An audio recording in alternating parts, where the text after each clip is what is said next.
Okay, I've got you all in here today to show you a few things that we found out with the ATX which might help you to assess it properly and use it properly. So the first thing I'm going to do is turn the machine on.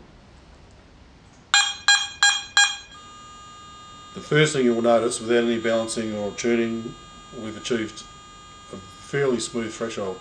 Well, consider it to be very smooth, especially in this environment where we're fairly cramped. We've got a lot of objects around, one of them being a 50-inch TV, and we're not getting any EMI coming in on the machine. So we know the circuit is excellent, and we know that it's shielded very well, which is one of the probably 10 out of 10 aspects of this detector.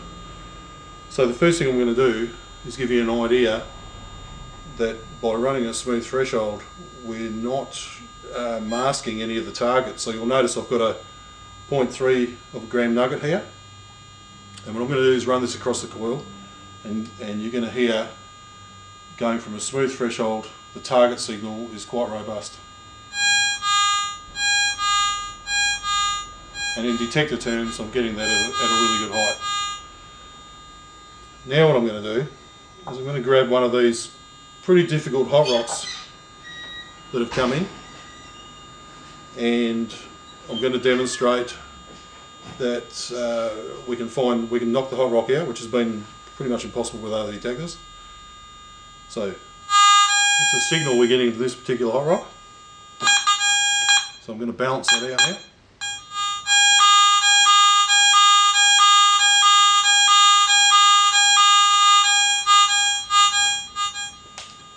Okay, so she's gone, and we're not getting any signal off that particular hot rock. Now I'm going to put that 0.3 of a nugget on that hot rock, and I'm going to pass that across the coil. So you can hear I'm getting quite a good signal off that little piece of gold, which is there. Hot rock now, nothing. Another demonstration, I have a piece of gold in the end of this hot rock. So what I'm going to do firstly is I'm going to knock this out again with the gold in it.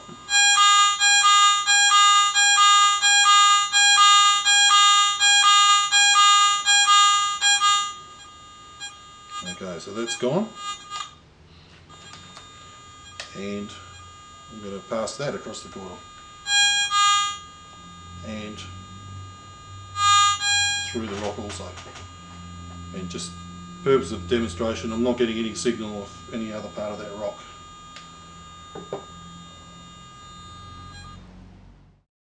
Okay, so another little aspect which is unique to this detector that we found is that when we are operating with a small coil like this, we're basically using that size mono coil, and isn't that cool? I don't know, it's just unbelievable.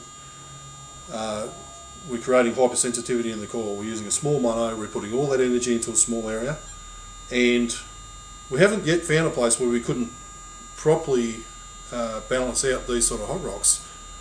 But we have heard other people telling us that they have come into a situation, and they've developed a technique which absolutely knocks any hot rock out, and that is sideways balancing, which we haven't really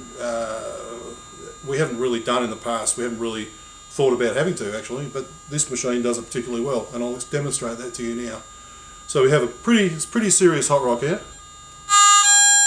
giving us a pretty large signal. So I'll balance that out sideways.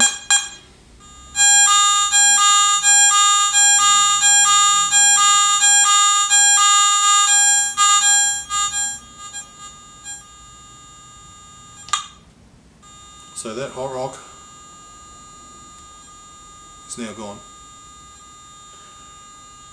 That same small piece of gold, 0.3 of a gram, I'm going to put that on that hot rock.